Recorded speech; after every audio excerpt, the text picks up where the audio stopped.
Olá, meu nome é Natália Moreira, eu sou psicóloga e hoje eu estou dando início a esse canal que eu estou chamando de Consciência Interior, justamente atendendo a um chamado do meu coração para falar a respeito de consciência interior, de autoconhecimento e também de espiritualidade. Mas antes de dar entrada nesses assuntos, antes de falar mais sobre isso, eu gostaria de contar um pouquinho da minha história.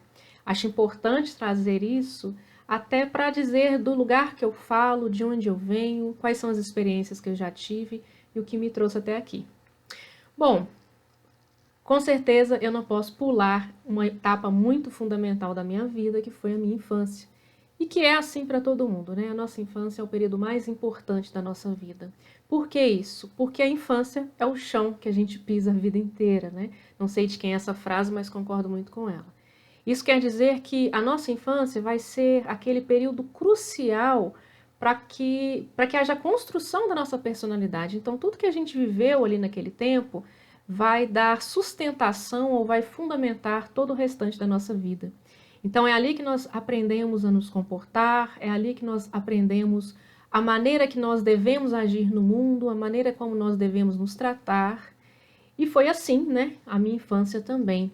Só que, infelizmente, a maioria das infâncias, né, desse período da vida, são períodos muito turbulentos, períodos onde, às vezes, a nossa individualidade, a nossa autenticidade, ela é muito reprimida, ela é muito suprimida, e não foi diferente comigo. A minha infância foi muito difícil, eu tive uma educação religiosa muito forte, muito rígida, né? E, obviamente, muito controladora. Então, muito da minha espontaneidade, da minha autenticidade foi reprimida naquele momento da minha vida. E eu cresci assim.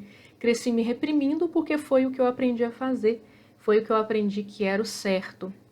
E assim foi indo, né? Cheguei na minha adolescência, e aí foi uma fase de muita repressão também, porque a gente sabe que a adolescência é aquele momento da vida onde a gente começa a ter contato com outras coisas, né? Com o mundo lá fora, com outras pessoas, outras visões de mundo. Só que a visão que eu tinha aprendido em casa ela era tão rígida que ela não me permitia pensar em outras possibilidades. E aí, inclusive, me sentir culpada por isso. Então, quando eu comecei a ver outras possibilidades na vida, por mais que fizessem mais sentido para mim, vinha sempre uma culpa de estar pensando diferente, vinha sempre uma culpa por não estar seguindo aquilo que meus pais me ensinaram que era o certo.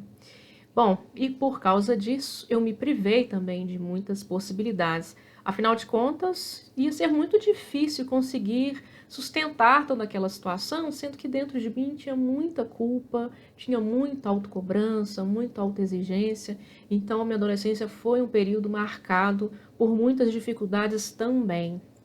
Bom, o início da vida adulta foi também muito difícil, né? A minha história de vida é uma história que perpassa por muitas dificuldades pessoais. E um dos objetivos, né, de trazer a minha história é justamente fazer com que talvez possa ajudar pessoas que estejam passando por uma situação que eu já passei ou que já passaram pela mesma situação, no sentido de se identificarem, né, de alguma forma tirarem algo de bom desse meu relato. Bom, o início da vida adulta é um momento muito difícil para todo mundo, né? Até mesmo por aquelas pessoas que tiveram uma infância melhor, né? Que não tiveram tantas repressões, tanto controle. Mesmo assim, vai ser um difícil período, um período difícil na vida. Porque é quando a vida vai nos trazer desafios muito novos e muito diferentes daqueles que a gente estava acostumado, né? Você começa a trabalhar, você vai para o mercado de trabalho, começa a lidar com outros desafios. Geralmente você pode ali começar a ter um relacionamento mais sério com alguém. Então tudo isso vai trazer desafios muito novos. E se você tiver sido criado num ambiente muito rígido, muito controlador, isso vai fazer com que você tenda a agir diante da vida de uma forma muito fechada, muito rígida, como se você tivesse sempre que viver da mesma forma. E aí começam os problemas, né? Porque a vida ela vai pedindo para gente adaptações, flexibilidade. Só que quando você é muito rígido, você não consegue se adaptar, você não consegue flexibilizar. E aí você vai achando que sempre tem que viver daquela forma, de que tem sempre que lidar com os problemas da mesma forma. E eu fiz assim. E não foi à toa que com 22 anos eu comecei a ter crises de pânico muito sérias. A partir da primeira crise de pânico, a gente nunca mais é o mesmo, né? Se você já teve crise de ansiedade, de pânico, você sabe muito bem o que eu estou dizendo. Quando a gente tem aquela primeira crise, aquilo te marca de uma maneira que você não consegue mais esquecer aquilo. Você passa a viver em função daquilo. No meu caso, né, eram crises de pânico porque eu me desesperava diante daquilo que eu estava sentindo. Eu achava que era um sinal de infarto, eu achava que era sinal de algum problema sério no meu coração, que eu poderia morrer a qualquer momento. Também depois de um tempo eu comecei a pensar que eu talvez estaria enlouquecendo e eu tinha muito medo disso acontecer comigo. Então, além de todos os desafios que a vida adulta já estava me trazendo, eu tive esse desafio também, né? Além disso, foi um período onde eu assumi muitas responsabilidades, responsabilidades que não eram minhas, responsabilidades que eram de outras pessoas, né, que não fizeram a parte delas, né? E aí eu acabei fazendo a parte delas e também a minha parte, que eu já obviamente fazia, porque não tem como a gente fugir disso. Só que com isso eu me sobrecarreguei, né? E as crises de ansiedade, elas surgiram devido a isso, né? Devido a essa sobrecarga, devido a essa autocobrança muito forte, essa rigidez que eu já falei. Então, tudo aquilo ali que eu estava vivendo, né, foi um período muito angustiante, né, um período onde eu não sabia o que fazer, porque eu achava que eu já estava fazendo tudo certo, né? Porque assim, né, a gente cresce e acha que está fazendo tudo certo, porque foi aquilo que a gente aprendeu a fazer na infância, né? Só que a vida vem e te fala, oh, não, você não está fazendo tudo certo, não, você está fazendo só o que você foi ensinado a fazer. Só que eu não tinha nenhuma consciência disso, né? Tudo que eu estou falando aqui eu fui entendendo com o tempo, com o meu processo de autoconhecimento, com terapia, com muita reflexão. Então não foi uma coisa que veio de graça, né? Foi uma coisa que foi acontecendo. Só que naquele momento ali, eu estava sem saber o que fazer, né? Eu me sentia muito perdida, eu me sentia muito sozinha, e eu também não sabia pedir ajuda, porque uma das coisas que eu aprendi na minha infância foi a resolver os meus problemas sozinha. Eu entendi desde cedo que eu não podia contar com as pessoas que estavam ali ao meu redor. Elas estavam muito envolvidas consigo mesmas, com seus próprios problemas, e os meus não tinham espaço. Então, quando a gente cresce num ambiente assim, a gente aprende que a gente tem que se virar. E foi o que eu aprendi, né?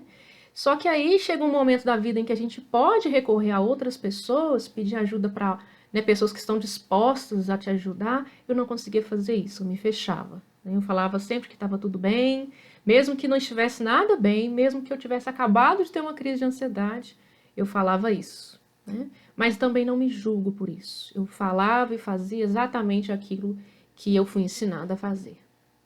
Bom, e a partir disso, né, a vida foi ficando cada vez mais difícil, as crises não pararam, afinal de contas, eu não procurei ajuda, né? Então, elas continuaram durante muitos anos. E com tudo isso também teve uma questão aí que envolve a própria religião, né? Porque até essa altura eu ainda era uma pessoa que seguia a mesma religião, né, que eu fui ensinada pelos meus pais. Inclusive, eu achava que a saída era essa, né? Que era continuar fazendo o que eu fazia, me dedicando às questões, né, da igreja. Mas chegou um belo dia, digamos assim, eu chamo até de belo, porque acho que foi um momento, pela primeira vez, onde eu comecei a pensar de uma forma mais autônoma sobre essa religiosidade. Que eu comecei a questionar se realmente existia Deus. Porque depois de tanta coisa que eu já estava vivendo, depois de tantos problemas, e olha que eu não contei várias coisas aqui que eu estava vivendo, depois eu posso trazer com mais detalhes. Mas eu não entendia por que, que eu estava vivendo tudo aquilo, né? Sendo que eu era uma pessoa que me reprimia muito, uma pessoa que fazia o que era certo, né? O que diziam que era certo, que seguia os preceitos, os dogmas, né, da religião que eu participava. Então, um belo dia eu comecei a me questionar, falei, será que realmente existe Deus? Porque se Deus existe, ou ele não vai com a minha cara, ele não liga para mim, não está interessado em mim, ou realmente Deus não existe. Eu lembro que eu fiz essa reflexão assim, tinha até uma pessoa do meu lado, que era uma pessoa que eu tinha um relacionamento íntimo na época, eu era até noivo, e ele era muito religioso, e eu comentei com ele sobre essa angústia minha, e ele na hora né? Não, que isso, que absurdo que você está falando, claro que Deus existe e tal. E eu falando, olha, mas eu não sei se ele existe não, viu? Não tenho tanta certeza não. Porque olha como está a minha vida, né? A forma como eu me sinto, os problemas que eu passo, parece que eu estou sozinha. Então comecei a questionar seriamente ali a existência de Deus. E em pouco tempo, passou pouco tempo, eu tive uma experiência de iluminação que mudou a minha vida. Eu vou falar um pouco mais sobre a experiência depois em outro vídeo, porque eu acho que ela merece um destaque especial, né? Se eu falar dela aqui rapidamente, eu vou tirar a importância que ela teve na minha vida. Então depois eu trago ela. Mas foi uma experiência assim transformadora. E uma experiência que não tinha lugar na religião que eu estava. Só que eu tentei mesmo assim enquadrar essa experiência.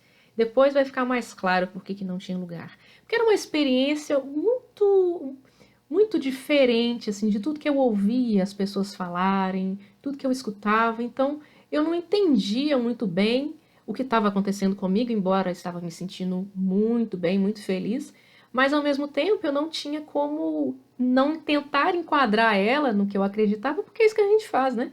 Todas as experiências que a gente vive, a gente tenta enquadrá-las naqueles conhecimentos que a gente tem, né, a partir do nosso repertório de vida. Então, se você não tem outros, é o que você vai fazer. E é o que eu fiz. Só que, conforme o tempo foi passando, eu fui desconfiando que aquela experiência estava acima daquilo que eu estava vivendo, né? Até tentei trocar de lugar onde eu frequentava, né, que era uma igreja, tentei ir para uma outra, mas o tempo foi passando e eu fui percebendo que não era aquilo, mas também não entendia o que tinha acontecido comigo. Bom, nesse meio tempo veio a psicologia, né? Eu costumo dizer que eu sou diferente, geralmente, das pessoas que fazem psicologia, né? Porque eu ouço falar muito que as pessoas fizeram psicologia porque tinham um sonho, né? Porque tinham aquele desejo desde a infância ou logo ali no início da adolescência. E eu não, gente, não tinha esse desejo de fazer psicologia. Até porque eu venho de uma origem pobre, é uma família com poucos recursos, então fazer faculdade para mim era um sonho, aliás, não era nem sonho, né? Era algo muito fora da minha realidade, algo muito diferente. Ninguém da família tinha feito faculdade, então eu não pensava em faculdade, eu pensava em trabalhar. Eu até lembro que no início ali do ensino médio, né? Tava todo mundo falando, ai, o que você vai fazer? Você vai fazer Enem, vai tentar o quê? E eu, não, tentar nada.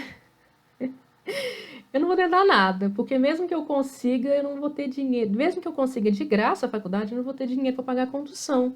Então não vai fazer sentido para mim passar, né, seja lá em qual curso que for, para poder depois não ter dinheiro nem para pagar o transporte. Então, essas coisas, né, eram muito mais fora do meu alcance naquela época. Só que os anos foram passando, e aí já tinham se passado 9 anos, né, que eu tinha feito o ensino médio, aí começou a vir, né, assim, uma vontade fraca, mas no início, né, foi uma vontade fraca, mas pessoas começaram a me falar, por que você não faz faculdade, né? E eu, não, gente, ainda com aquela resistência, pra quê, né? Ai, ficar 5 anos no mesmo lugar, estudando todo dia, fazendo prova, ai, coisa chata. Enfim, o que eu quero dizer é que não foi um plano meu fazer faculdade de psicologia. Mas surgiu. Eu lembro que eu comecei a cogitar, depois que várias pessoas falaram, eu comecei a cogitar aquilo. E aí eu falei, bom, tá, mas fazer faculdade de quê? Né? Porque como eu não tinha pensado sobre a faculdade de psicologia, então eu não sabia que curso fazer. Mas eu comecei a me abrir para a possibilidade de fazer faculdade. Foi aí que eu pensei, bom, aliás, foi uma pessoa que falou, ah, você gosta tanto de ler livros de psicologia, por que você não faz psicologia? Porque, de fato, os livros que me interessavam desde a infância eram livros sobre comportamento humano. Eu lembro das minhas colegas lá na biblioteca da escola procurando livros sobre histórias, né, sobre contos e tal, e eu sempre ia ali para o lado do comportamento humano, querendo entender a mente humana. Aí eu fui lembrando, né, quando eu cogitei psicologia, eu falei, é mesmo, né, desde a infância, quando eu tinha oportunidade, porque eu não fui exposta a livros, meus pais não tinham hábito de leitura, então não teve isso. Mas o pouquinho que eu tive ali de contato na biblioteca, eu lembro que eu procurava sempre esses livros. E aí eu falei, poxa, por que não? Né? E aí eu comecei a pesquisar sobre como é que funcionava o curso, o que a gente estudava, né, dentro do curso de psicologia, quais eram as faculdades que tinham mais próximo da minha casa.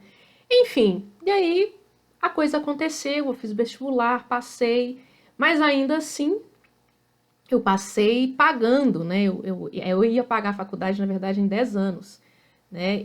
No dobro do tempo, né? Ao invés de 5 anos, eu ia pagar em 10.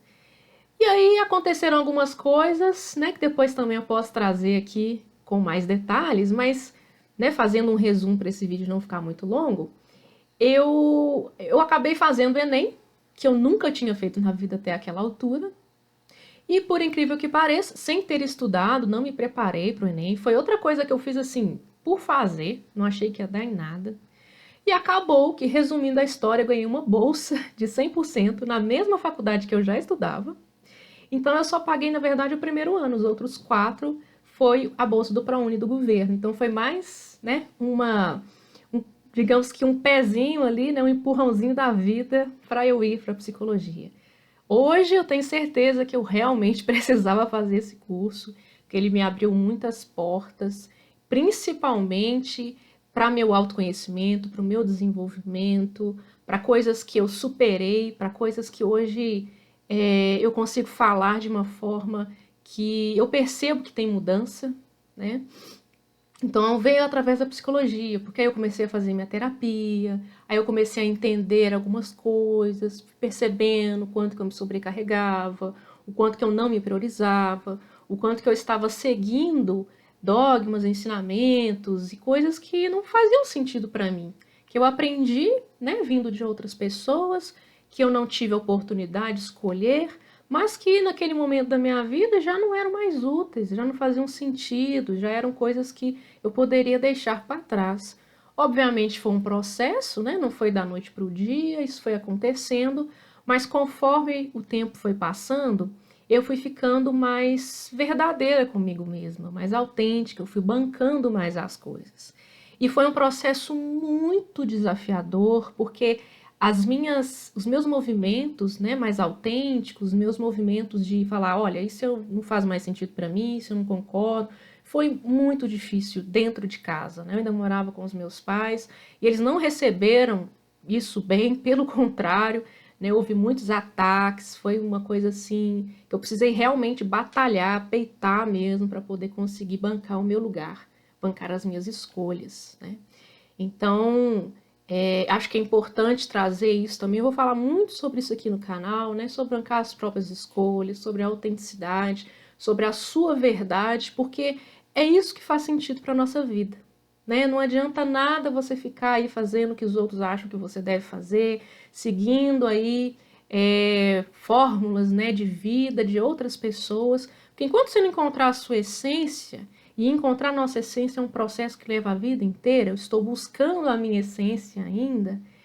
Enquanto você não fizer isso, você não vai se sentir bem com você mesmo. Você vai sentir sempre que tem alguma coisa ali faltando. Você vai ter em alguns momentos que você vai sentir que está faltando alguma coisa importante. E o que falta muitas vezes é você. É você mesmo. É quem você é, a sua essência.